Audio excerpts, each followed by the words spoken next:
Well, now the families of the missing passengers who were on board Malaysia Airlines flight MH370 have been holding a vigil to mark the second anniversary of the plane's disappearance.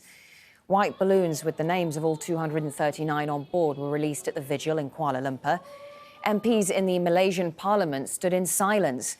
Meanwhile, in Beijing, families of the missing demanded answers as they protested outside a Buddhist temple.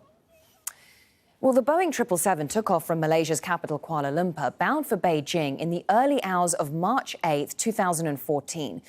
About an hour later, communications from the crew ceased and the aircraft disappeared from civilian radar. Military radar tracked it for another hour as it turned from its scheduled route through Vietnamese airspace, then vanished from the radar over the Andaman Sea. Transmissions from one of the aircraft's monitoring systems indicate it then flew, possibly for hours, towards the southern Indian Ocean, following this arc off Western Australia, which has become the focus of the search effort. Florence Looi has more now on the investigations and the anniversary. The second anniversary of the disappearance of flight MH370 was marked in Malaysia in a rather low-key manner. And politicians held a minute's silence in Parliament behind me to remember all 239 people who were on board that plane when it disappeared.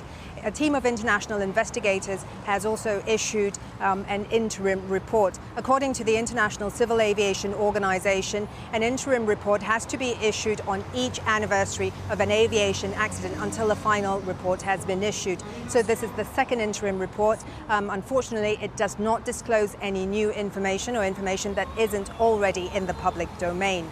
The Prime Minister of Malaysia, Najib Razak, issued a statement on Tuesday on the anniversary saying officials are doing all they can to find the plane and to solve what's being described as the biggest civil aviation mystery in history.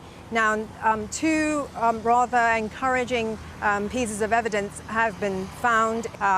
Two pieces of possibly plane debris were found, one on Reunion Island, another on Mozambique. Now, investigators will try and determine if this did indeed come from the missing MH370. Investigators have also said that they expect the search operation, which is ongoing in the southern Indian Ocean, to come to an end in July, sometime in July this year. And at that point, three countries, China, Australia and Malaysia, will make a decision whether or not to continue the search operation.